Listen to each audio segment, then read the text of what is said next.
Eritu ano to obunaru fata aniro anna fatadam. Eritu ano to obunaru fata aniro anna fatadam. I was still slumped on the floor, recovering myself from injecting morphine into poor Augusta's mangled hand. I texted a picture to our friends in town who have a medical float plane ministry. They're called Samaritan Aviation. They replied quickly, "That's a nasty wound. We'll come get her tomorrow. Can you get her to a bigger river?" I couldn't believe it. "Yes, of course I can. And I hate to ask, but before you come, what's the price tag?" "Oh, it's free. We don't charge," he replied. That's their ministry. They medevac people in life and death situations out of the bush to the hospital in Wewak for free. Well, stateside donors pay for it.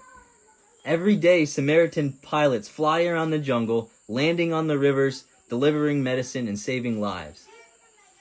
Joy, gladness, excitement, thankfulness, some tears, all of it, all at once. I ran out of the door to finally give some good news.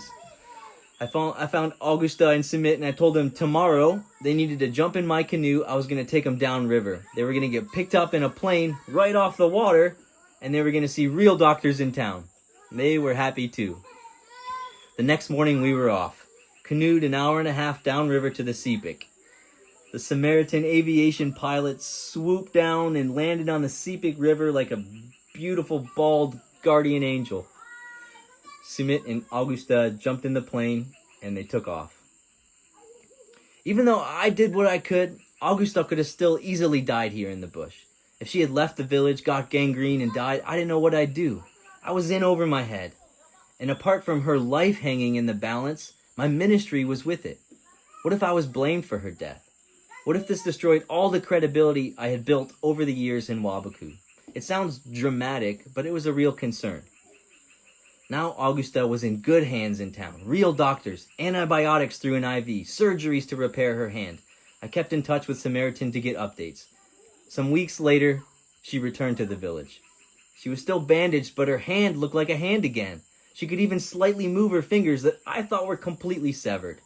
I remember just staring at her hand in disbelief. And like the eagles in The Lord of the Rings, Samaritan would come many more times to help in these life and death situations. Wobre was having seizures and experiencing temporary paralysis on his right side. Samaritan came to get him. Rose was very pregnant and very sick with TB. They came and got her TB taken care of, and her baby was delivered without an issue. Ambi's wife Helen had a respiratory issue for months, and she was just fading away.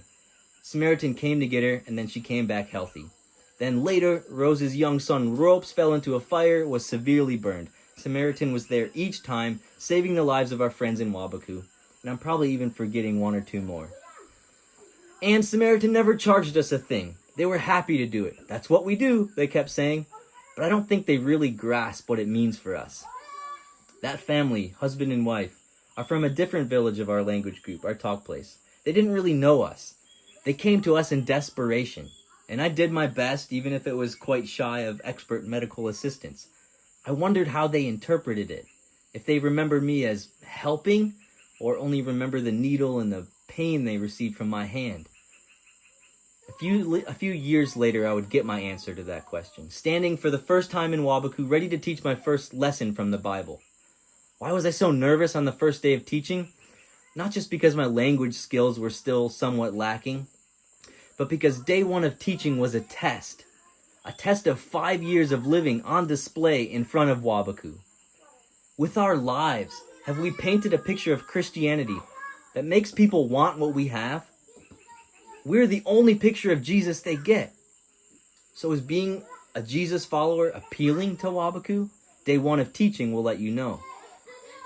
Before I began teaching my first lesson, I stood and scanned the group.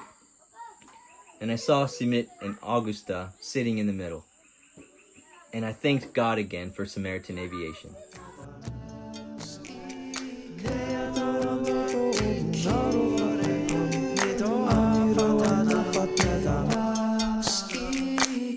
If you'd like to make a donation to Samaritan Aviation, I'll put the link in the description of this episode if Spotify or YouTube will let me do that, and I hope they do. Each one of those flights that Samaritan made for us costed them about $3,000, and they never charged us a penny. But they can only continue to do this if those who see and value their ministry give generously. We're happy to be advocates for Samaritan because they've had our backs in this work of bringing the Creator's Talk to Wabaku and many places like it. Thanks. End of commercial.